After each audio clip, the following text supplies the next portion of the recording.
Tiba-tiba terdengar suara ketukan sangat keras dari arah pintu depan rumah, berbarengan dengan nafas Dewi yang semakin perlahan kembali normal. Lalu badannya tiba-tiba lemas. "Teh, maaf pegang dulu, biar Gama yang buka saja," ucapku sambil berlari ke arah pintu depan. "Tok tok, Gama, sebentar," jawabku sangat kenal dengan suara ini. Membuka pintu secara perlahan. "Kakek," ucapku sangat kaget. Ki Dudui sudah berdiri di depan pintu dengan Budi tepat berdiri di belakang Ki Dudui dengan menundukkan kepalanya. Anehnya, ketika melihat ke arah gerbang rumah, pintunya masih tertutup. "Dewi mana? Kasihan," jawab Ki Dudui sambil masuk tergesa-gesa ke dalam rumah. "Bud, katakan Bud," ucapku panik. Mungkin tamu sore itu datang membawa segalanya, Gam, mengancam siapa saja yang mengganggu garis tali nyawa yang sudah mengikatnya harus menanggung resiko. "Ini baru permulaan," jawab Budi perlahan sambil berjalan masuk begitu saja. Terdengar di dalam suara teriakan Dewi semakin kencang. Apalagi terlihat Ki Dudui sudah berada di depan Dewi yang masih berada dalam pelukan Teh Anggit dan dipegang oleh Ibu Mulyani. Budi langsung berjalan mendekat di samping Ki Dudui. Namun tatapannya malah bukan ke arah Dewi, melainkan ke arah kursi sofa ruangan depan. "Astagfirullah," ucapku dalam hati. Sosok perempuan dengan rambut panjang yang menutupi wajahnya itu sudah duduk di tempat yang sebelumnya Alda berdiam ketika bertamu. Membuatku hanya bisa diam. Apalagi suasana rumah semakin mencekam. Ada seseorang yang telah membangunkan apa yang sudah lama mati di Talaga Mayit. "Kita harus ke sana, Gama, ke kampung Sakalananggor," bisik Ki Dudui sambil mengajak aku berjalan ke arah sosok perempuan itu, meninggalkan Budi yang sedang mengatasi Dewi. "Tapi kek," jawabku semakin panik. "Itu baru hal kecilnya saja. Ada napak tilas bekas Kilang Samana. Semoga bukan ulah tamu yang datang sore tadi," ucap Ki Dudui perlahan. Sementara itu, "Sakit!" teriak Dewi jauh lebih kencang dari sebelumnya. Sementara sosok perempuan yang sedang duduk di sofa itu malah tertawa cekikikan sangat keras, bahkan membuat telingaku merasakan kesakitan. Tidak ada pilihan. Kilang Samana berasal dari sana. Ini ada kaitannya dengan orang yang sudah melakukan akad jiwa sebelum petaka lebih besar datang pada keluarga besar kita. Taruhannya nyawa, Gama. Ini tidak main-main, ucap Ki Dudui dengan tegas sambil berjalan semakin mendekat ke arah sosok perempuan yang semakin tertawa kencang. Mara bahaya kini kembali menghampiri Gama. Apalagi kecemasan Ki Dudui sore itu pada sebuah talaga cindek dan rawat tilas mendapatkan jawaban langsung. Karena kedatangan sahabat Dewi, istri Gama, berasal dari sebuah kampung yang Ki Dudui cemaskan. Apakah Gama akan kembali menjalani sebuah perjalanan panjang untuk menebus apa yang sedang Dewi rasakan saat ini dan menuntaskan rasa ingin tahunya pada sang buyut Kilang Samana berasal? Walaupun awalnya hidup Gama ingin aman dan nyaman menjalani hidup, namun takdir dalam hidup menyeret paksa Gama pada keadaan seperti ini tanpa memberikan sedikit pilihan. Siapakah Alda sebenarnya? Dan mengapa semua itu bisa terjadi? Apakah dalang dari kecemasan Ki Dudui keluarga Alda termasuk ibunya? Atau ada cerita lain dari Kilang Samana kala itu? Dalam sebuah pertanyaan garis takdir yang selalu menjadi misteri, sudah dipersiapkan jawaban oleh sang pencipta kehidupan lengkap dengan isinya. Terkadang memberikan segala kejutan tanpa mengenal waktu dan keadaan, karena selalu menyimpan tujuan penting untuk kehidupan menuju alam kekal kematian. Tatkala seorang Dikjaya Adigunagama sedang mensyukuri hidupnya dengan perasaan tenang dan normal bersama keluarganya, karena beberapa tahun kebelakang baru saja bisa lepas dari sebuah cobaan persekutuan keluarga besar dari mertuanya yang berkaitan dengan alam lain dan mereka. Terdengar kabar penting dari kampung Sakalananggor yang membuat Ki Dudui, kakeknya Gama, teramat sangat cemas. Karena dari kampung tersebutlah tidak jauh terdapat sebuah rawa tiwas yang mana buyut Gama, Ki Adiguna Rusdi Langsamana berasal. Keadaan membawa Gama harus kembali tanpa adanya sebuah pilihan pada garis takdir hidupnya. Apalagi berkaitan dengan sahabat dekat sang istri Halimun Dewi yang berasal dari kampung Sakalananggor. Perlahan Gama dan Budi mengetahui apa yang menjadi kecemasan Ki Dudui pada Rawatiwas dan Talaga Cindek. Apalagi para lelembut yang berada di Leweng Awi Kolot sana kembali dihidupkan oleh seseorang yang sudah melakukan akad jiwa untuk meminta segala keinginannya agar dikabulkan. Setelah banyak nyawa ditumbalkan dari mulai binatang sampai nyawa manusia, walaupun pada kenyataannya waktu itu ada napak tilas Kilang Samana yang telah mematikan dan menenggelamkan lelembut di Leweng Awi Kolot dan Rawatiwas agar hal tersebut tidak terulang karena akan mengundang malapetaka dari Talaga Mayit. Selain untuk menyelesaikan sebuah tanggung jawab dalam hidup, Gama perlahan mengetahui masa lalu sang buyut yang telah banyak mewariskan segalanya. Juga harus menjadi saksi bagaimana butanya seorang manusia pada harta dengan menghalalkan segala cara, bahkan menduakan Tuhannya. Gama harus mengesampingkan rasa nyaman dan aman dalam hidupnya. Apalagi berbagai ancaman datang pada Halimun Dewi juga keluarganya, membuatnya harus berurusan dengan mereka yang memberikan segala misteri di luar nalar manusia, meminta bayaran yang setimpal berupa nyawa. Tidak ada yang bisa benar-benar terlepas dari perjanjian itu. Mereka meminta tumbal nyawa tanpa ada akhir seperti dahulu kala. Mungkin selanjutnya nyawa salah satu di antara keluarga besar kita. Akad dan pernikahan dengan alam mereka membangunkan apa yang telah lama mati di Talaga Mayit. Sementara itu, langkah kaki Ki Dudui semakin mendekat ke arah sofa. Apalagi kepala perempuan itu sudah bergerak perlahan dan sekarang sudah berhadapan dengan Ki Dudui. Perlahan, tangan Ki Dudui bergerak ke dalam saku celananya. Tiba-tiba sudah terlihat mengeluarkan sebuah batu yang sangat kecil, sudah dipegang menggunakan ibu jari dan jari telunjuknya. "Cepat Ki!" teriak Budi tiba-tiba, terdengar sangat kencang, membuat aku sangat kaget. Apalagi disusul oleh teriakan sosok perempuan yang dari tadi hanya duduk di sofa. "Urus Dewi cepat, bawa ke kamarnya Gama!"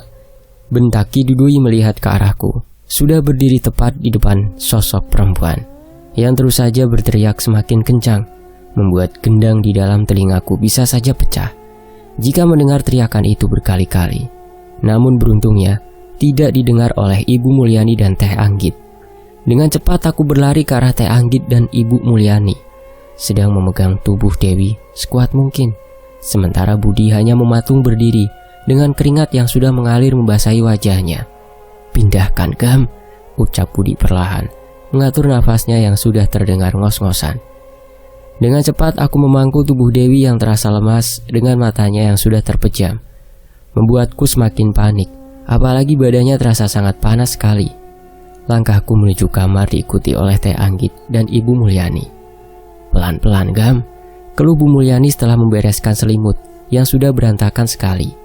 Tergambar jelas dari gerak tubuh dan wajahnya ibunya Dewi itu rasa ketakutan. "Sosok yang sama di bawah Alda," ucapku perlahan ketika melihat ke arah selimut yang sudah terdapat garis kusut di luar kebiasaan Dewi. Bahkan aku yakin sosok itu sangatlah tinggi dan besar karena ukuran selimut hampir seluruh bagiannya kusut tidak tersisa. "Ibu, Teh Anggit, tunggu dulu di sini ya," ucapku sambil memasukkan handphone Dewi ke dalam saku celana. Karena terlihat menyala berkali-kali layarnya itu, seperti sudah terdapat pesan masuk. Sementara itu, Ki Dudui sudah tidak terlihat di ruangan depan rumah.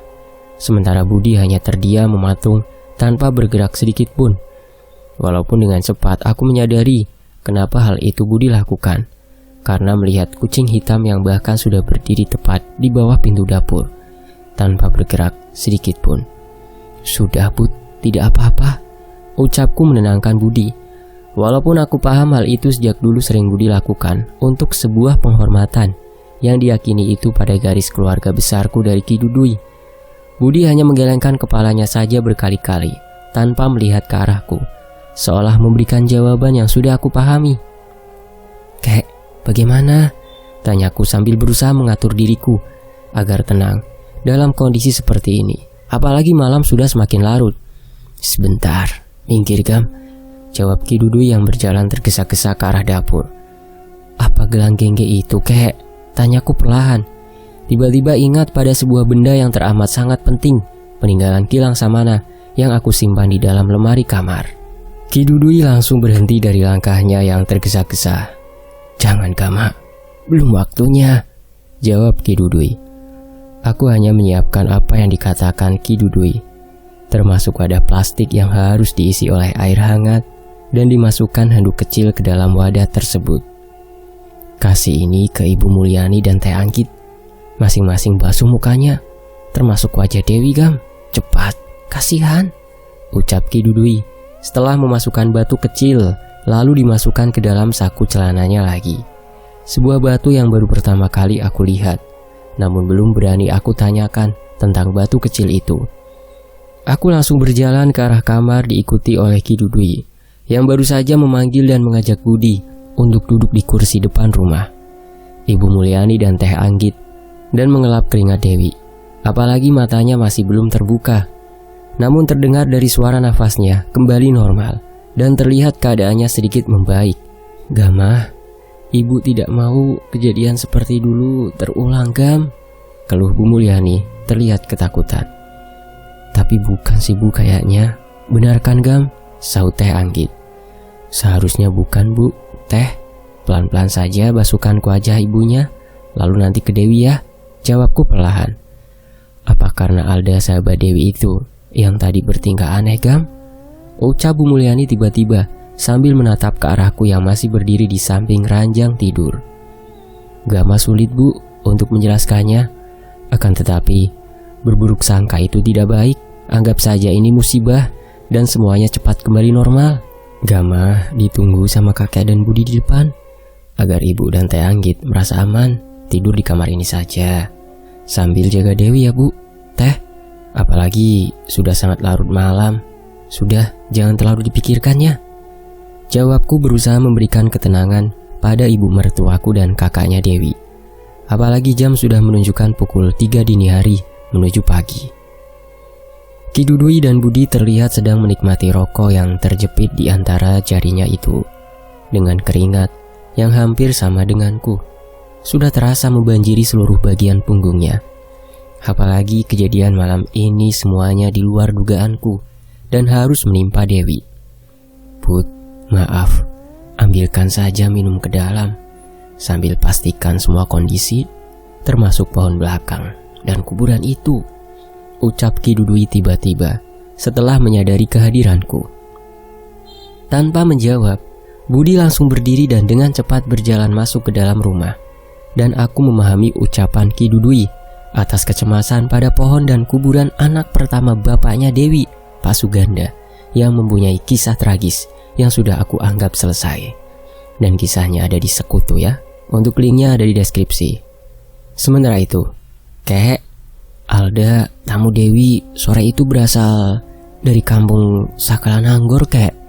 Kampung yang sama dengan cerita kakek itu, ucapku perlahan, mengingatkan kembali cerita Ki Dudui sore itu di rumahnya. Hal itulah yang membawa kakek datang sebelum waktunya ke sini, Gam. Kalau bukan gara-gara Budi yang peka dan sadar lebih dulu pada keadaan kamu, Mang Idim sekarang sedang duduk bersila di musola rumah kakek. Motornya bahkan tuh di luar. Sengaja Budi tidak mau membangunkan Tahrim. Kasihan sedang istirahat. Ya begitulah Budi masuk dengan caranya, ucap Ki Dudui menjelaskan. Terlihat sangat tenang, tanpa terlihat ada kepanikan. Lalu aku pun berucap, Kilang Samana berasal dari sana. Ini ada kaitannya dengan orang yang sudah melakukan akad jiwa.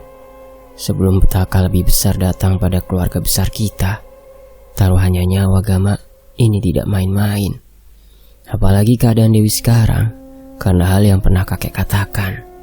Ucapku mengulang perkataan Ki Dudui saat sore itu ketika berada di dapur rumahnya. Ki Dudui tidak langsung menjawab ucapanku. Matanya menatap kosong ke arah bunga-bunga yang berjajar indah di depan rumah. Sikap Ki Dudui malam ini benar-benar membangunkan rasa penasaranku. Apalagi ketakutan akan ada kaitannya pada Dewi sangat aku hindari.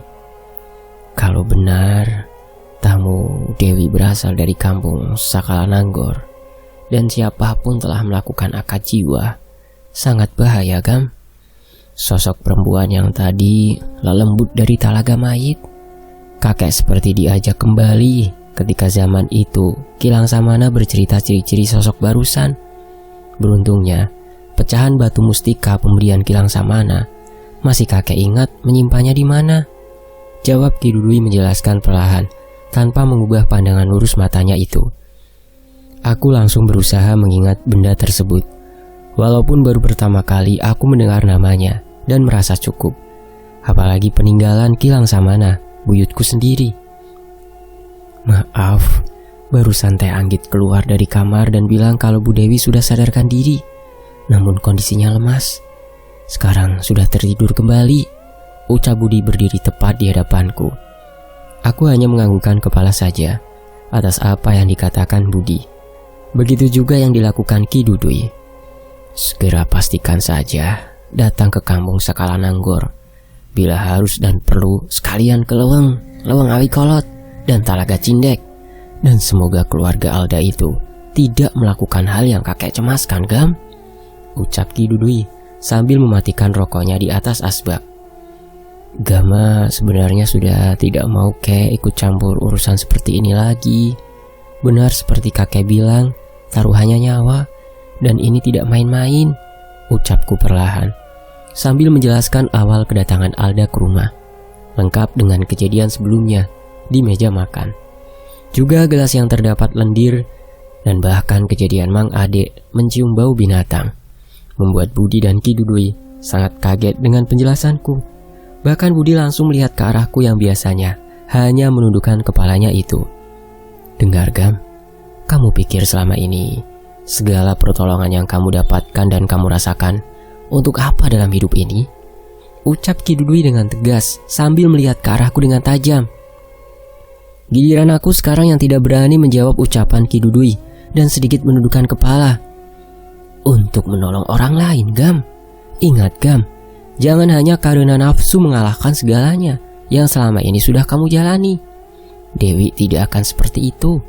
Andai kamu bijaksana dan tidak ada dalam hati kecil kamu menolak kedatangan Alda bertamu, tamu itu sudah menjadi kewajiban tuan rumah untuk menyambutnya, sekalipun membawa masalah besar, kata Ki Dudui.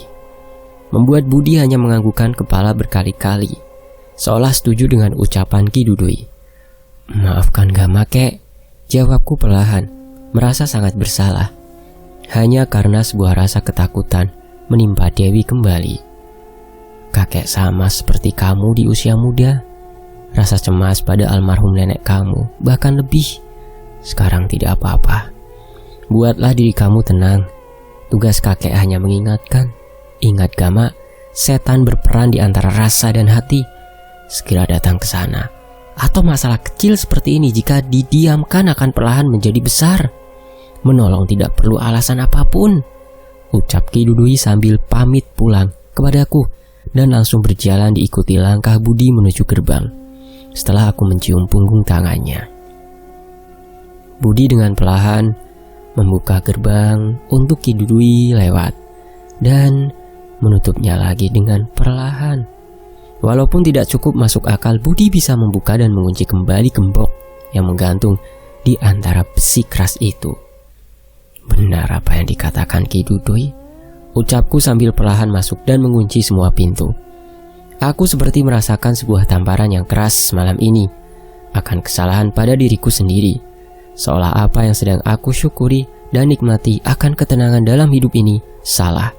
Ketika kedatangan Alda malah tidak aku sambut dengan lapang dada, walaupun membawa mara bahaya. Setelah memastikan keadaan Dewi, Ibu Mulyani, dan Teh Anggit yang sudah kembali tertidur lelap, aku menyiapkan segala perlengkapan untuk pagi hari pergi ke sekolah. Walaupun waktu istirahatku sekarang tinggal tersisa beberapa jam saja menuju waktu azan subuh berkumandang. Pantas, gelang gengge itu bergeser sedikit. Dan kehadiran kucing hitam itu, ini jawabannya, ucapku dalam hati mengingat benda di dalam lemari sambil memejamkan mata. Aku menyusun kembali segala kejadian yang datang, dari mulai rumah sakit, tingkah Teh Lasmi, juga lelaki tua yang memberi pesan. Semuanya bisa sangat berkaitan. Sebelum aku harus mengetahui terlebih dahulu nama kampung Sakala Nanggor. Lalu Dewi memberitahu bahwa Alda berasal dari kampung itu. Bahkan usaha keluarganya Alda bisa jadi sangat berkaitan dengan bangkai kambing di Rawatilas dan kejadian di Talaga Cindek, sesuai cerita Ki Dudui. Aku baru menyadari handphone Dewi yang masih berada di dalam saku celana membuatku membuka mata kembali untuk memastikan pesan masuk itu. Bu Dewi, maaf sekali mengganggu waktu istirahatnya dan tidak ada maksud apapun. Kondisi Alda semakin memburuk sepanjang perjalanan pulang dari rumah Bu Dewi dan bertemu dengan Pak Gama. Terus-menerus mengucapkan nama Pak Gama namun tidak sadarkan diri. Terlihat pesan itu dari nomor Alda. Untungnya Dewi sudah bercerita dan yakin Kang Ito yang mengirim pesan itu. Apalagi ketika melihat jam dalam keterangan pesannya, tepat sekali di mana awal kejadian Dewi kerasukan di meja makan. Aku langsung terdiam dan kembali memejamkan mata. Bahkan sangat menyadari bahwa keadaan ini datang bukan tanpa sebab dan alasan. Mungkin dari sini juga aku bisa mengetahui lebih banyak tentang kilang samana berasal, ucapku dalam hati. Walaupun tiba-tiba disambut oleh berdirinya bulu pundakku secara perlahan, membawa sebuah ketakutan yang sangat wajar untuk aku rasakan. Sementara itu, jam weker tua dengan suaranya yang kencang sudah masuk ke dalam telinga cukup keras. Apalagi terdengar suara azan subuh baru berkumandang, membuat mataku yang masih ingin terpejam terpaksa harus aku buka. Masih pada tidur, ucapku sudah berdiri di depan kamar Dewi, lalu membukanya dengan pelan. Walaupun Ibu Mulyani perlahan membuka matanya. Bu, ini Gama mau ambil salin saja, tidak apa-apa ya. Ini mau mandi di belakang, ucapku perlahan. Ibu juga mau subuhan dulu, Gam. Gimana Gama kondisi semuanya? Tanya Bu Mulyani. Jangan terlalu cemas, Bu. Insya Allah keadaannya aman, jawabku berusaha meyakinkan Bu Mulyani. Setelah mandi dan berganti pakaian, bahkan aku berkeliling rumah terlebih dahulu karena takut kejadian semalam menyisakan hal-hal yang akan memancing kejadian itu terulang. Walaupun sangat kaget, ternyata kucing hitam yang semalam aku lihat tertidur di musola belakang yang akan aku gunakan untuk beribadah subuh saat ini. Pantas saja kucing hitam ini, ucapku dalam hati, mengerti sekali maksud akan kedatangannya. Cukup lama aku bersila di atas sejadah di musola sambil memejamkan mata dan melaksanakan yang biasa aku lakukan setelah sholat. Merasakan angin yang dibawa pagi menerpa pundakku. Juga terdengar beberapa kali keran wudhu menyala antara Teh Anggit, Bu Mulyani dan Dewi yang menyalakannya. Aku kembali mengingat dan membuka perasaanku lebih peka akan sosok perempuan yang Ki Dudui sebut dari Talaga Mayit itu. Juga ingin merasakan kembali suara bambu-bambu yang bergesekan seperti di dalam leweng yang perlahan aku yakini mungkin dari leweng Awi Kolot. Tumben, kirain di kamar, ternyata di sini, ucap Dewi yang sudah berdiri di belakangku, masih mengenakan mukena. Wi, semalam gimana? Tanyaku sambil berdiri, lalu menerima Dewi mencium tanganku. Dewi tidak langsung menjawab dan berjalan ke arah kamar yang langsung aku ikuti langkahnya. Melihat Ibu Mulyani sudah berada di dapur. Baju dan tas untuk kamu bawa ke sekolah sudah aku siapkan, Gam. Aku juga kaget tadi Teh Anggi cerita. Sementara yang aku ingat hanya sosok besar penuh bulu hitam menindih tubuhku, Gam. Aku takutnya sama dengan cerita Alda yang sering disetubuhi makhluk seperti itu, sesuai cerita Kang Ito. Setelah itu aku tidak ingat apapun, ucap Dewi sangat cemas. Jangan menunggu akhir pekan. Itu handphone kamu di kamar. Ada pesan dari Alda. Beberapa hari ke depan saja kita berkunjung ke rumah Alda, jawabku, sambil merasakan kebenaran yang Dewi katakan pagi ini dengan pertanda yang semalam datang kepadaku. Kamu sudah berubah pikiran, Gam? Apa karena Ki Dudui dan Budi semalam datang ke sini? Ucap Dewi terlihat cemas. Salah satunya itu, Wi. Doakan saja semuanya bakalan baik-baik ya, jawabku sambil memegang tangan Dewi cukup erat sekali. Beberapa tahun ke belakang saja kejadiannya gara-gara kamu menikahi aku, Gam. Jangan sampai di usia pernikahan kita sekarang masalah ini gara-gara aku lagi, ucap Dewi menahan air matanya terjatuh. Setelah aku jelaskan ada kaitannya dengan sosok dari Talaga Mayit yang belum bisa aku pastikan nama itu, mungkin nama lain Telaga Cindek kepada Dewi dan berkaitan erat dan Gilang Samana, agar Dewi tidak menyalahkan dirinya sendiri. Umi, Babah, Nandang, Sidik, Gama, keluarga kamu gimana?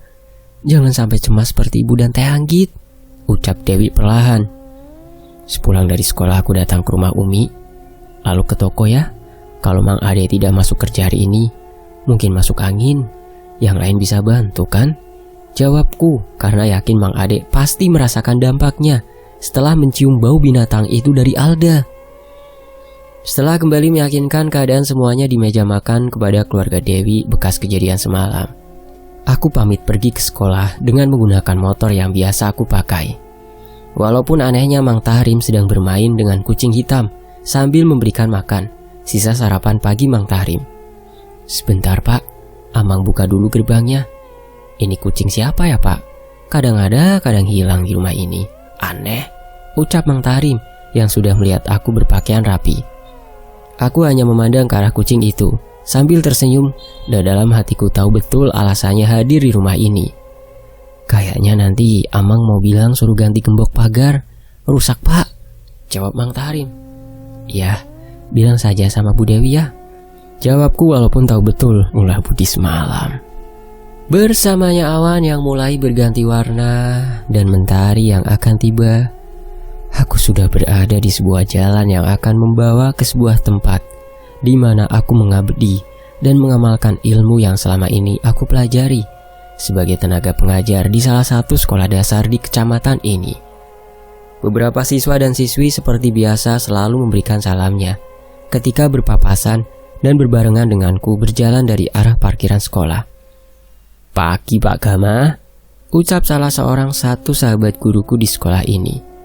Pak Hadi, selamat pagi Pak, jawabku sambil tersenyum. Gimana Pak Gama hari liburnya kemarin? Jenguk lagi Bu Lasmi ya? Tanya Pak Hadi sambil berjalan berdampingan denganku. Begitulah Pak, alhamdulillah lancar, jawabku. Karena memang Pak Hadi salah satu guru yang memperjuangkan aku beberapa tahun ke belakang kembali mengajar di tempat ini setelah ada niatan untuk mengajar di kota karena rencana tinggal di rumah pemberian Teh Lasmi yang membawa petaka itu. Beruntungnya juga bukan pertama kali aku harus menjalankan tugas sebagai guru dalam keadaan pikiran yang terbagi-bagi karena dampak kejadian sebelumnya, dan hal itu sudah terbiasa. Malah siswa dan siswi kelas 6 inilah yang terkadang memberikan energi semangat lebih kepadaku. Dari senyuman-senyumannya dan kebiasaannya yang terkadang bisa menyingkirkan sedikit masalah yang aku rasakan. Walaupun pada kenyataannya beberapa guru seringkali meminta tolong dan aku tolak berkali-kali ketika berkaitan dengan urusan alam lain. Yang sebenarnya hal itu juga selain kelebihan untuk diriku, melainkan cobaan. Karena harus bisa meyakinkan mereka percaya lebih kepada Tuhannya, bukan kepada ciptaannya. Mang Ade masuk kerja Gama di toko ini. Walaupun terlihat beberapa kali melamun, aku baik-baik saja. Walaupun masih kepikiran Alda. Nanti pulangnya ke toko saja, jangan dulu ke rumah ibu ya. Sekalian sama aku saja. Baju salin sudah aku bawa.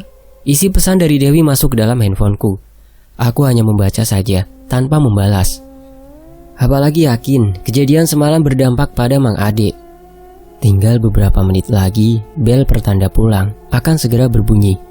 Namun sejak tadi aku sudah melihat Abah Asep, satu-satunya pasapon sekolah, melihat ke arah dalam kelas. Abah, tumben, ucapku sambil menghampirinya yang sedang berdiri di balik pintu kelas. Aduh, apa Gama? Sebenarnya sudah 1 jam lebih. Ada orang mencurigakan duduk di atas motor, tepat di depan gerbang. Setelah bertanya nama bapak, jawab Bah Asep terlihat panik. Masih ada orangnya Bah? Tanyaku heran. Apalagi ini baru pertama terjadi selama bertahun-tahun menjadi pengajar di sekolah ini. Ada Pak, katanya mau menunggu saja. Mungkin sudah ada janji atau penting? Jawab Bah Asep. Anehnya benar-benar terlihat ketakutan. Apalagi tidak terasa berbarengan dengan bunyi bel sekolah bubar. Sudah aku dengar. Nanti saya ke depan Bah, ucapku sambil kembali melangkah masuk ke dalam kelas. Setelah para murid membaca doa sebelum pulang, dan aku menitipkan ucapan sebuah pesan seperti biasanya. Satu persatu murid-murid bersalaman. Mungkin Budi, tapi tidak pernah biasanya juga sampai datang ke sekolah, ucapku dalam hati. Berjalan dengan cepat ke ruang guru. Bahkan tidak biasanya aku pamit duluan setelah menjelaskan ada keperluan. Dan beruntungnya semua rekan-rekan guru selalu memahami akan hal seperti ini. Aku berjalan berbarengan dengan siswa dan siswi yang akan melewati gerbang utama sekolah. Terlihat juga Mbak Asep berdiri dan bolak-balik membantu menyeberangkan para murid. Itu Pak di sana, ucap Mbak Asep. Bukan Budi, ucapku dengan sangat cemas sambil berjalan mendekati seseorang yang masih duduk di atas motor tuanya yang tinggi. Walaupun terkesan sangat mahal, aku melihatnya dari belakang, di bawah pohon rindang samping jalan, berseberangan dengan murid-murid yang sedang jajan sebelum pulang ke rumahnya masing-masing. Assalamualaikum, maaf Bapak mencari saya, ucapku perlahan. Lelaki berbadan gempal yang sedang berada di hadapanku perlahan membuka helm, lalu menganggukkan kepala pelontosnya perlahan, namun masih menggunakan kacamata hitam. Gama, ini benar? Dengan suara yang berat. Benar Pak, jawabku sambil menerima uluran tangannya untuk bersalaman. Mendengar suaranya saja cukup membuatku merasakan ketakutan yang tidak biasanya aku rasakan jika berjumpa dengan orang baru.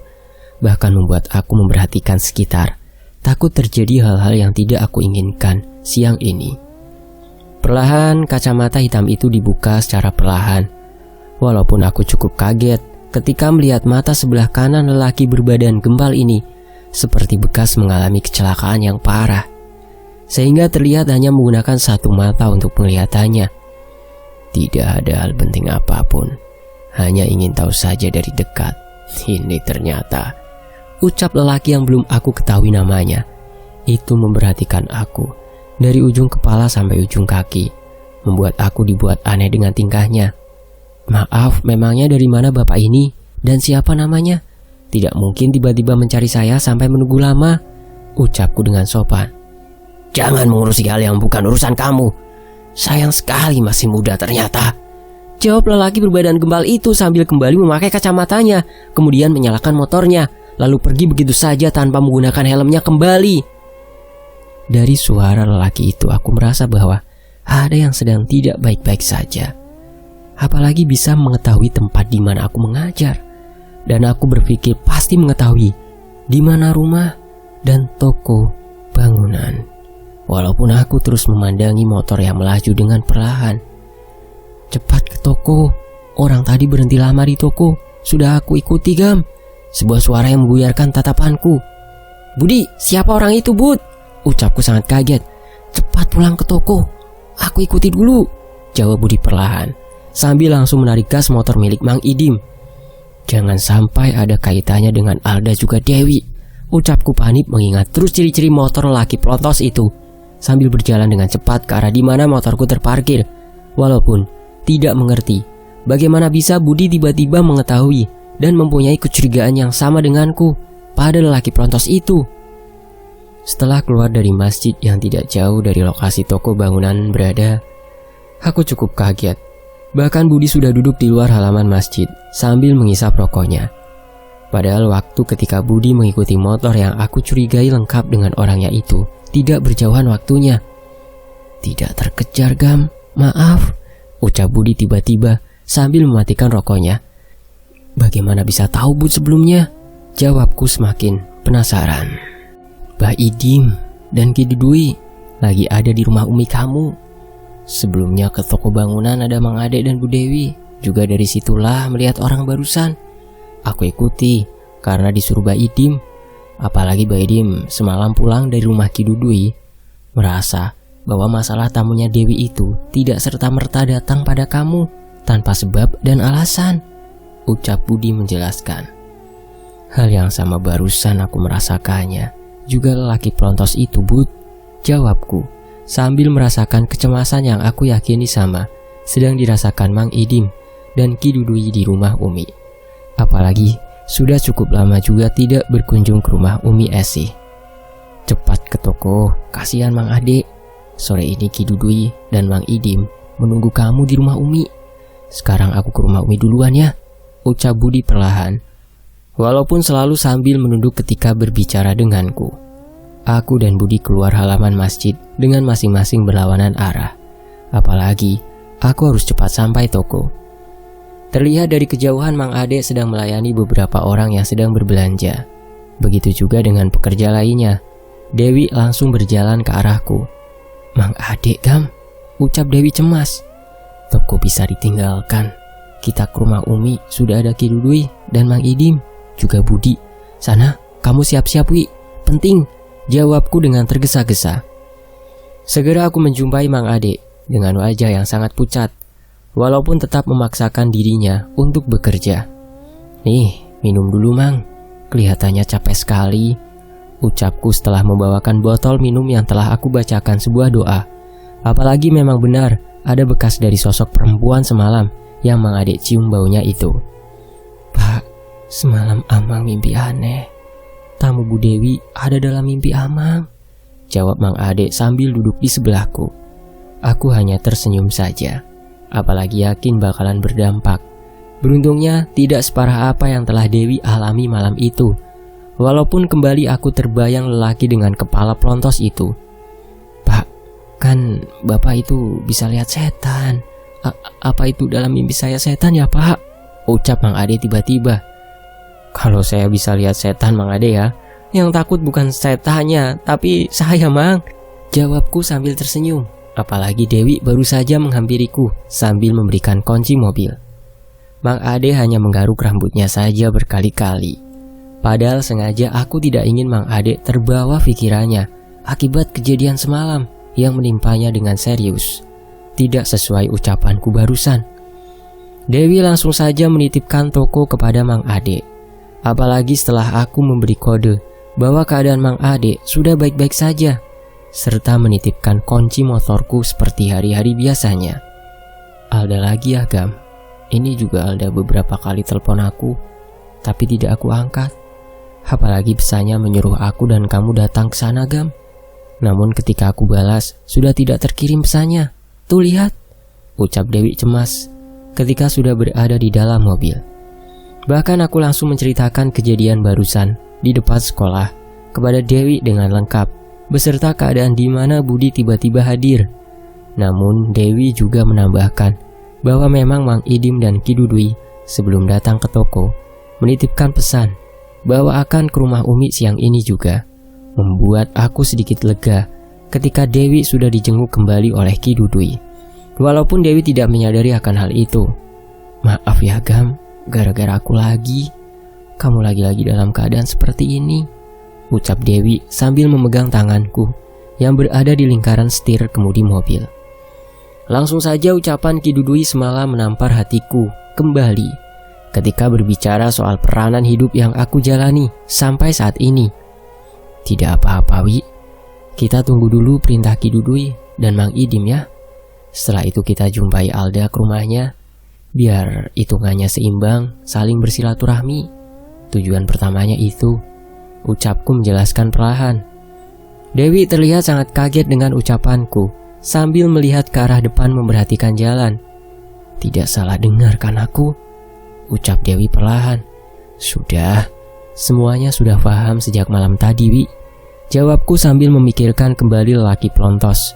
Walaupun sekarang yang hadir dalam pikiranku malah sebuah hutan dan rumah begitu besar, jauh lebih besar dari rumah Dewi.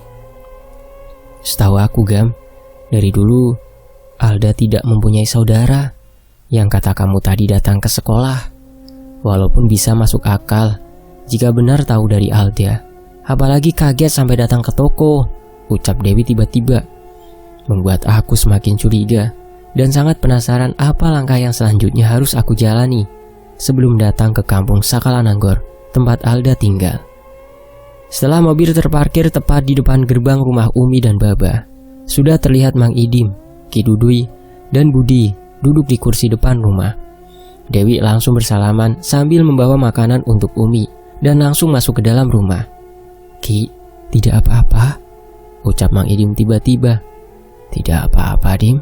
Suruh Budi kembali ya, nanti sore saja," jawab Ki Dudui. Mang Idim langsung pamit Setelah menjelaskan, ada urusan pekerjaan yang sekarang dipegang oleh Indra, anaknya, membuat aku paham. Namun tidak ada hal apapun yang diucapkan Budi kepadaku lagi. Setelah obrolan singkat di halaman luar masjid. "Gam, ayo makan dulu sama Babah sama Dewi, bareng di dalam, ajak kakek kamu," ucap Umi perlahan, sambil menerima salamku. Juga pelukan hangat mendarat untuk aku, walaupun rasanya sangat berbeda sekali. "Duluan saja Umi, nanti Gama sama kakek, bareng sama Nadang dan Sidik," jawabku. Sangat paham akan ada hal penting yang ingin kakek sampaikan siang ini. Apalagi matahari mulai turun secara perlahan. Ki Dudui mengambil rokok di dalam bungkusnya, setelah meminum kopi hitam yang berada di dalam gelas yang biasa Umi siapkan. "Asap itu tidak bisa bertahan melawan angin. Mengikutinya Gam, lihat saja ini," ucap Ki Dudui perlahan membakar rokoknya itu. Aku memperhatikan asap putih itu mengikuti arah angin bergerak, dan aku paham maksud ucapan Ki Dudui saat ini. Kalau asap itu takdir dan angin yang ciptakan itu Tuhan, Ki, lalu kemana selanjutnya Gam harus melangkah agar masalah ini selesai? Kakek pasti sudah dengar cerita dari Budi soal tadi di sekolah, ucapku perlahan. Tangan Ki Dudui langsung bergerak perlahan ke dalam saku celananya. Kemudian dengan cepat mengeluarkan batu kecil yang semalam sudah aku lihat. "Ini, pegang dan simpan. Mustika Sahaya." Ada yang telah menggali mustika besar dari pecahannya batu merah ini di Talaga Cindek. Walaupun ritual dirawat tilas dan leweng awi kolot, dulu Kilang Samana sudah menguburnya dalam-dalam puluhan tahun ke belakang. Tapi sekarang, bahkan selendang hitam yang dipakai untuk membungkus batu mustika itu sudah dipakai sebagai cenderamata pernikahan jiwa dengan lembut paling kuat di sana. Pastikan itu bukan keluarga Alda. Datang ke sana, bawa gelang gengge sebagai bukti bahwa kamu keturunan Kilang Samana. Walaupun hal buruk harusnya terjadi sebelum, ucap Ki Dudui dengan sangat serius. "Sebelum marah bahaya, kek?" tanyaku perlahan dengan jantung yang terus berdetak kencang setelah mendengar penjelasan di luar sangkaanku sebelumnya. Sambil memegang batu kecil yang Ki Dudui berikan, lalu aku masukkan ke dalam saku celana. "Sebelum perlahan mengenai pada keturunan Kilang Samana, dendamnya kala itu semua penunggu Talaga Mayit dan Rawat Tiwas juga leweng awi kolot. Walaupun zamannya sudah berbeda, tapi akad jiwa pada mereka sangat bahaya. Sekalian selamatkan jika Alda mau, jika tidak ada pilihan," jawab Ki Dudui sambil memegang tanganku. Bahkan Ki Dudui dan Mang Idim juga sudah memastikan bahwa sosok semalam di rumah Dewi benar adanya berasal dari kampung Sakalananggor. Juga ikhtiar yang dilakukan oleh Ki Dudui mencari informasi, mendatangi Darman kembali. Walaupun sekarang yang aku dengar dari informasi Ki Dudui di antara rawa dan talaga itu, semakin banyak orang yang datang karena mudahnya mendapatkan ikan tidak biasanya. Malahan Ki Dudui mempunyai prasangka buruk bahwa itu adalah umpan untuk sebuah tumbal. Sebelum banyak nyawa yang ditumbalkan, Gam, bukan sekedar kekayaan semata, tapi kekebalan ilmu pada pemiliknya itu. "Kapan bisa ke sana?" tanya Ki Dudui perlahan, karena menyadari suara langkah Babah yang mendekat ke arah depan rumah, di mana aku dan Ki Dudui sedang duduk. "Apa Dewi perlu ikut, Ki?" tanyaku perlahan. "Harus. Makanya bawa gelang gengge kucing hitam itu," bisik Ki Dudui dengan sangat tegang. Bahkan aku harus merasakan terbawa oleh keadaan yang semakin berkaitan dengan Kilang Samana pada zamannya masih hidup. Apalagi sebuah nama Sahaya Galian Mustika dan selendang hitam yang Ki Dudui katakan cukup membuat kepalaku tiba-tiba terasa berat. Apalagi benar adanya aku masih keturunan darah daging dari keluarga besar Kilang Samana. "Umi, ambilkan obat-obatan. Tuh anak Umi kelihatannya sakit kepala," ucap Babah tiba-tiba yang sudah jauh berbeda seperti beberapa tahun ke belakang. Apalagi sekarang lebih paham dan mengerti keadaanku. Segera aku mencium tangan Babah sambil merasakan di kepala sangatlah berat, seperti menahan beban, dan ini baru pertama kali aku rasakan. "Sana makan saja duluan, Gam. Belum makan itu, apalagi pulang dari sekolah," ucap Ki Dudui sambil mengangguk. Namun aku merasakan hal lain dari tanda yang diberikan Ki Dudui. apalagi menyangkut Alda dan segalanya, termasuk benda-benda yang terus saja diam di dalam pikiranku saat ini.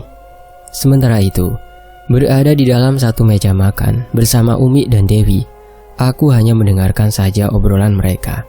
Apalagi, tidak jarang banyak sekali bercandaan ketika membahas kedua adikku Nandang dan Sidik yang selalu ingin berjumpa dengan Dewi.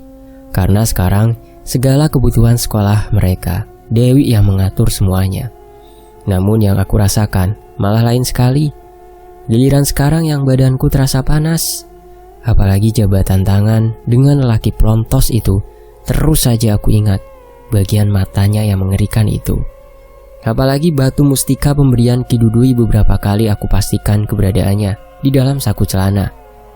Masa makanya sambil melamun sih Gam? Ucap Umi tiba-tiba. Umi sudah tahu Wi soal Alda, jawabku perlahan. Bahkan menghabiskan nasi dan lauk yang berada di atas piring pun tidak biasanya cukup lama aku lakukan. Sudah, Umi sudah tahu barusan. Barusan Dewi cerita pas babah ke depan. Mau gimana lagi Gam? Jauh sebelum buyut kamu, Ki Dudui, Umi sudah merasakan duluan. Apalagi kejadian beberapa tahun ke belakang.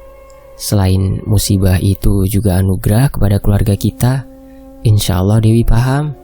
Lagian jika Alda itu datang pada Dewi dan kamu, rasanya tidak tega membiarkan saja. Kata kamu juga ingat, ikhtiar itu wajib, sisanya pasrah kepada yang kuasa, ucap Umi menjelaskan. Perkataan Umi seolah asupan tenaga selain nasi yang melewati tenggorokan saat ini, setelah didorong oleh air putih di dalam gelas. Mereka tidak perlu tahu apapun yang terpenting aman, ucapku dalam hati sambil melihat ke arah Umi dan Dewi. Kedatangan Nandang dan Sidik cukup bisa membuat aku tersenyum dari apa yang sedang aku pikirkan dan rasakan saat ini. Bisa membuat isi rumah lebih ramai. Apalagi momen seperti ini sangat jarang terjadi ketika aku sudah menetap pindah di rumah Dewi. Tumben ibu telepon, pas aku angkat tidak bicara, ucap Dewi tiba-tiba. Pulang kita sekarang, jawabku. Apalagi azan asar baru saja berkumandang dan kedatangan Budi sudah aku lihat sedang duduk di luar bersama Babah dan Ki Dudui. Setelah pamit kepada Umi meminta doa akan masalah yang akan aku hadapi dan Umi sudah mengetahui nantinya aku akan berkunjung ke rumah Alda, segera aku pamit pada Babah. Begitu juga diikuti oleh Dewi. Kakek antar, ayo, bisik kakek sambil berdiri diiringi anggukan kepala Budi. Kamis sore 2 hari lagi, pergilah ke rumah Alda ke kampung Sakalananggor. Pastikan semuanya tidak ada kaitannya dengan Alda. Idim bakalan berjaga di rumah kakek. Awas jatuh benda itu disimpan baik-baik ya. Bawa nanti sama gelang gengki itu juga, ucap Ki Dudui perlahan sebelum Dewi mengikuti langkahku dari belakang. Aku sempat melirik ke belakang melihat Budi menganggukkan kepalanya sambil melihat ke arahku yang terus berjalan. Membuatku sangat yakin Budi juga tidak akan tinggal diam dalam masalah ini. Gimana Ibu Wi? Tanyaku tiba-tiba ketika sudah berada di dalam mobil perjalanan pulang ke rumah. Tadi Ibu ke pasar kota sama Teh Anggit. Mungkin cemas tahu dari Mang Ade aku dan kamu berjumpa dengan Ki Dudui di rumah Umi. Bertanya itu saja sih Gam. Tapi, jawab Dewi tiba-tiba sambil tetap melihat ke arah handphonenya. Tapi kenapa?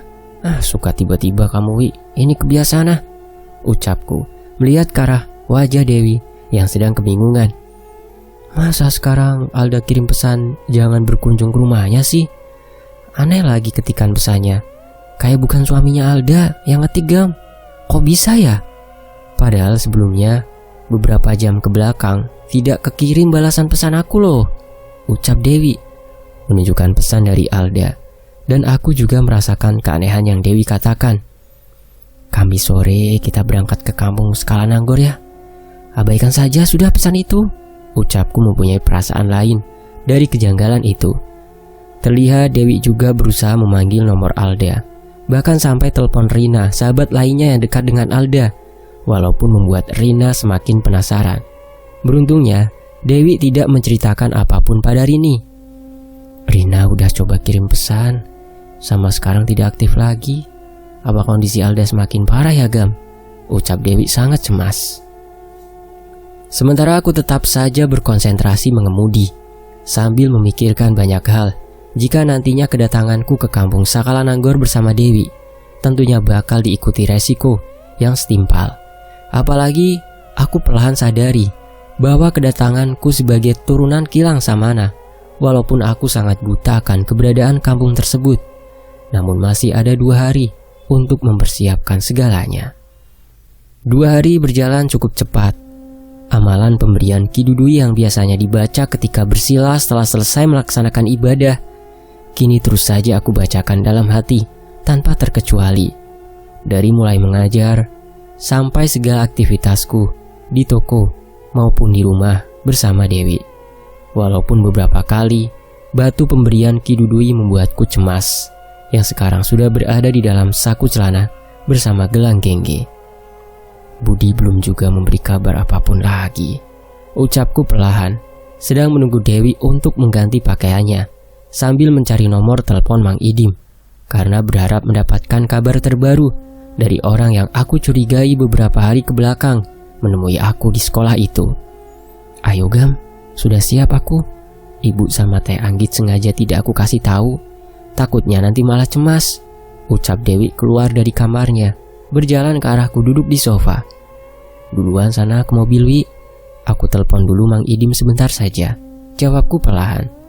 Berbarengan dengan Dewi yang langsung berjalan keluar rumah, panggilanku langsung diterima oleh Mang Idim. Assalamualaikum Mang, Budi ada? Tanyaku perlahan. Waalaikumsalam Gama. Sejak sore 2 hari ke belakang, Budi sudah tidak kembali lagi. Katanya mau ke rumah Kidudui, tapi tidak bawa motor. Terus kata Kidudui pergi juga setelah pamit, jawab Mang Idim menjelaskan. Terdengar suaranya sangat cemas. Gama mau pergi ke kampung Sakalananggor sore ini juga. Kidudui nyuruh malam Jumat sekarang ke sana. Mau silaturahmi sama Alda bareng Dewi, ucapku, sambil memastikan kembali batu kecil dan gelang gengge sudah berada di dalam saku celanaku. Ya sudah, Amang tunggu Indra pulang dulu ya, nanti ke rumah Kidudui. Hati-hati Gama, ucap Mang Idim sambil mematikan teleponnya. Aku langsung berjalan ke arah depan rumah. Anehnya terlihat Dewi dengan Mang Tahrim sedang berjongkok di samping ban mobil bagian depan dengan ember besar. Beberapa kali Mang Tahrim menyiram ke arah mobil. Gam, kamu inget-inget deh, apa tadi nginjek bangkai sebelum pulang bareng aku dari toko? Darahnya di bawah mobil banyak banget, ucap Dewi sambil menutupi hidungnya dengan tangannya. Barulah aku sadar tercium bau amis darah yang terbawa angin sore begitu saja masuk ke dalam 2 lubang hidung. Cepat siramnya Mang, jawabku tiba-tiba, berusaha tenang.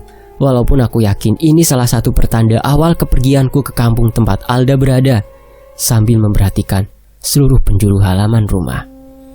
Mang Tahrim langsung menghabiskan semua air di dalam wadah ember, menyiramkannya ke ban depan sebelah kiri. Tapi Gam, masa iya ya kalau menginjak bangkai ban sebelahnya saja, ucap Dewi perlahan sambil masuk ke dalam mobil. Mang, dengarkan aku baik-baik, ucapku sangat serius di hadapan Mang Idim. Baik Pak, gimana? Tanya Mang Tahrim sangat kaget dengan sikapku yang berubah seketika. Pastikan tidak ada darah lagi selain di halaman rumah ini. Tapi jangan ketahuan sama ibu maupun Teh Anggit. Kabari aku, telepon sepatnya, jangan lupa, ucapku memandang serius ke wajah Mang Tahrim. Bahkan Mang Tahrim sampai menundukkan kepalanya, karena aku sangat cemas. Darah itu baunya tidak asing lagi bagiku. Takutnya menjadi salah satu undangan sosok yang sebelumnya datang. Kembali lagi ketika aku dan Dewi tidak ada di rumah. Kamu itu Gam, kalau cemas kelihatan banget menakutkannya sih. Kasihan loh Mang Tahrim, sampai menunduk begitu barusan. Kenapa Gam? Tanya Dewi sambil mengelus rambutku ketika mobil sudah berada di jalanan menuju sore ini. Aku hanya menjawabnya sambil tersenyum ke arah Dewi, memperlihatkan bahwa semuanya baik-baik saja, walaupun keadaan yang aku rasakan sebaliknya. Soal darah itu ya, ucap Dewi perlahan. Bukan, kamu nanti tunjukkan jalannya ya, agar kita tidak kemagriban di jalan. Di rumah Alda sampai Isya saja. Setelah itu kita pulang lagi, sesuai rencana kan? Jawabku, sambil berkonsentrasi penuh memperhatikan jalan, karena tidak mau terjebak macet ketika melewati kota nantinya. Iya, harusnya aku masih hafal sih, Gam. Ada kabar apa dari Mang Idim? Ucap Dewi sambil melihat ke arah handphonenya. Oh itu Wi, soal Budi saja, sekalian pamit, jawabku. Baik-baik saja kan? Biar semua penasaran kita tuntas, Gam. Apalagi nomor Alda yang begini. Aku sebenarnya makin khawatir, ucap Dewi tiba-tiba ketika mobil tepat berhenti di stopan lampu merah. Wi, tujuan kita akan silaturahmi, tidak lebih ya, jawabku. Padahal tujuan lainnya memastikan apa yang menjadi kecemasan Ki Dudui, yang perlahan sampai detik ini menjadi kecemasanku pada Talaga Cindek yang Ki Dudui sebut Talaga Mayit itu, Rawatilas dan Leweng Awi Kolot. Gam! Teriak Dewi, kepalanya mendekat ke arah badanku. Tiba-tiba seseorang memukul pintu kaca samping Dewi dengan cukup keras, menggunakan telapak tangannya berkali-kali, membuat aku cukup kaget dan langsung keluar dari mobil. Tahan Pak, tahan, orang edan itu, ucap salah satu pengendara motor, yang langsung menyingkirkan orang edan itu menjauh dari mobilku. Kaget saya ini, kirain ada apa? Jawabku sambil melihat ke arah orang edan yang mengenakan baju robek. Namun aku melihat mulutnya seperti berbicara sesuatu yang tidak aku pahami. Biasanya tidak seperti itu. Saya sering Pak lihat orang edan itu, ucap pengendara lainnya yang masih duduk di atas motornya. Tidit. Beberapa klakson mobil di belakangku sudah aku dengar cukup jelas. Apalagi lampu merah sudah berubah warnanya menjadi hijau, pertanda untuk segera melanjutkan laju mobil. Kaget aku sumpah, Gam. Keras banget lagi mukulnya. Untung gak percaya kacanya, ucap Dewi masih terlihat panik. Iya, ya sudah ya, sama aku juga kaget, jawabku kembali mengemudi sambil mengingat gerakan orang gila itu yang disingkirkan oleh pengendara motor. Beberapa kali semua pikiran tentang hal yang membawaku tanpa sebab berada di jalanan menuju kampung Sakalananggor terus saja aku pikirkan dan aku rangkai menjadi satu, agar akal dan hatiku menerima semua keadaan ini.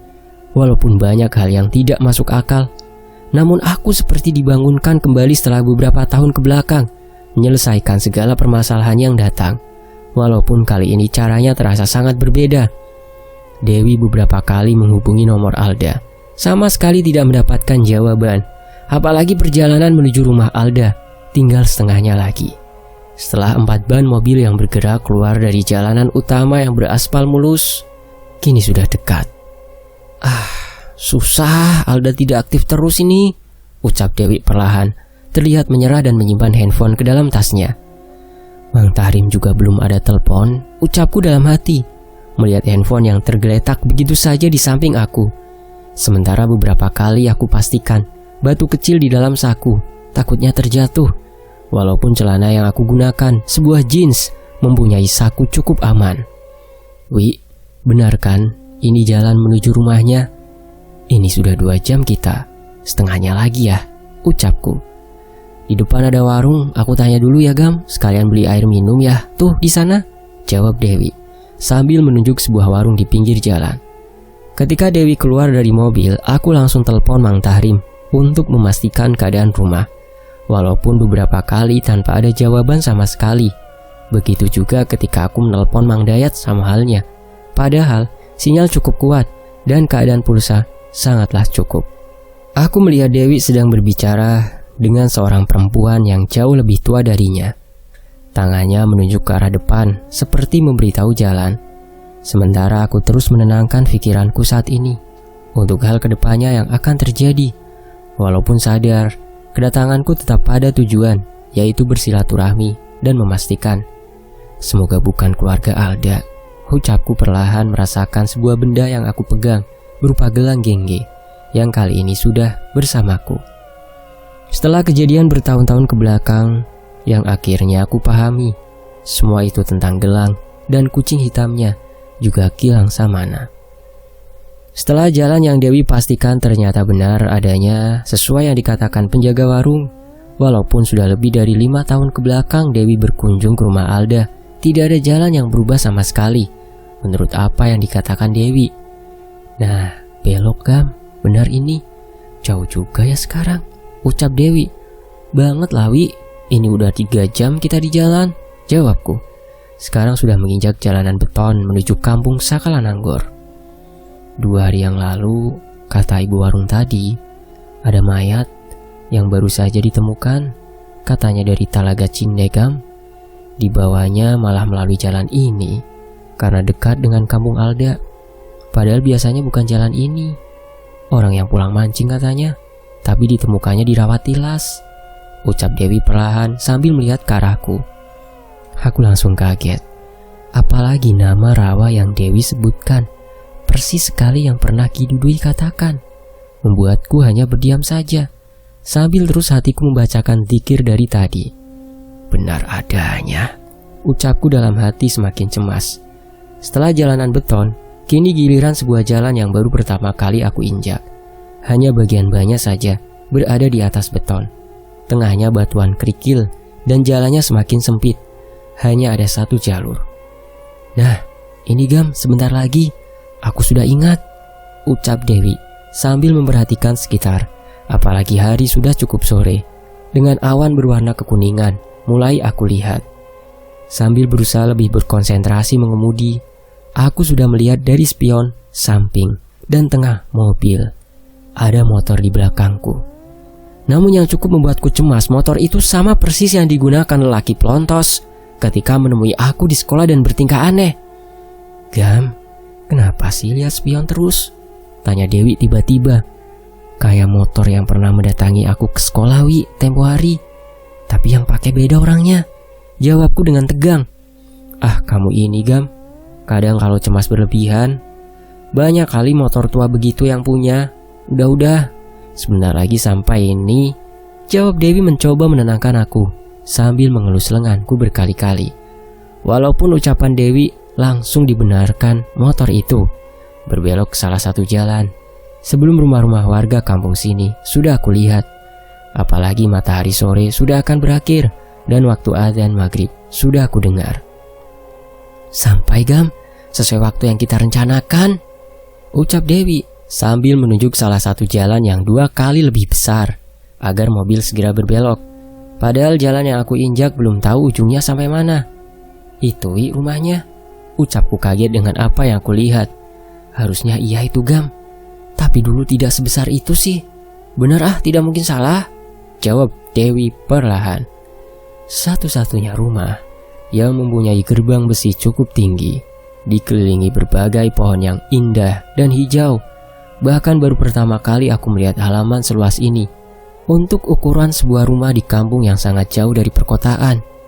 Tunggu Gam, aku saja yang turun, ucap Dewi ketika melihat seorang laki-laki dengan wajah menyeramkan, berbadan tegap, memandangi ke arah mobil.